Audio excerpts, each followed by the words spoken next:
ఇది బీన్స్ పప్పు హెల్త్కి చాలా మంచిది. ఇది ఎట్లా వండుకుండాలో చూద్దాం. దీనికి కందిపప్పు 1 కప్పు, శనగపప్పు 1 కప్పు ముందు రోజే నానబెట్టుకోవాలి నైట్. అదే లంచ్కి అయితే మార్నింగ్ లేవగానే నానబెట్టుకున్నా పర్వాలేదు. ఇది 8 గంటలు నానితే బాగా మిక్సీ వేసుకుంటాం.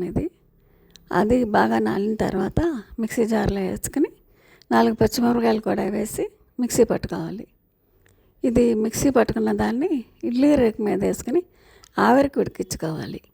అట్లాగే బీన్స్ కూడా బాగా కడిగి కట్ చేసి పెట్టుకొని అది కూడా ఆవిరికి ఉడికించుకోవాలి. స్టెమ్ చేసుకోవచ్చు, లేదా నీళ్ళు పోసి వాటర్లో ఉడికించుకున్న 2 స్టెమ్ చేసి ఉంచుకోవాలి.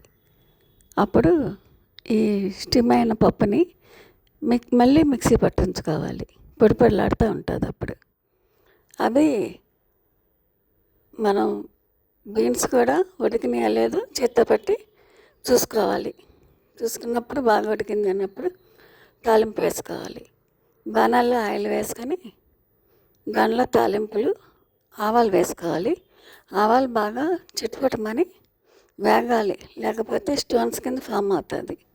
అందుకని ఆవాలు బాగా వేగిన తర్వాత మీడియం ఫ్లేమ్లోనే పెట్టుకోవాలి. ఇది హైలో పెడితే తొందరగా మాడిపోతాయి. ఆవాలు వేగిన తర్వాత జీలకర్ర, ఎండుమిరపకాయ, కరివేపాకు, పచ్చిమిర్చి అన్నీ బాగా వేపుకోవాలి. బాగా వేగిన తర్వాత కొద్దిగా పసుపు, పెప్పర్ పౌడర్ అంటే మిరియాల పౌడర్ వేసి అది కూడా బాగా కలిపి మగ్గిన తర్వాత అప్పుడు ఉడికిన బీన్స్ వేసుకోవాలి. ఇది బీన్స్ మామూలుగా మనం ఏం చేస్తాం, కొబ్బరి బీన్స్ లేకపోతే క్యారెట్ బీన్స్ అట్లా వండుకుంటాం కదా. ఈసారి ఇది పప్పు బీన్స్ అన్నమాట. అందుకే ఇది హెల్త్కి చాలా మంచిది, పిల్లలకు చాలా మంచిది, ఆరోగ్యానికి బాగా అరుగుదలకి హెల్త్కి కూడా దీంట్లో ప్రోటీన్స్ ఉన్నాయి, చాలా మంచిది.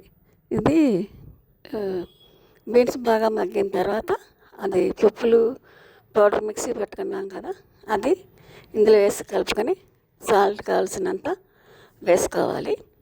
కారం కావాల్సిన వాళ్ళు కారం చల్లుకోవచ్చు, కానీ ఇందులో కారం వేయలేదు, సాల్ట్ వేసాము. ఇది చాలా బాగుంది, చక్కగా ఉడికి బిర్యానీలోకి, చపాతీలోకి, పూరీలోకి అన్నిటిలోకి బాగుంటుంది. ఒకసారి ట్రై చేయండి.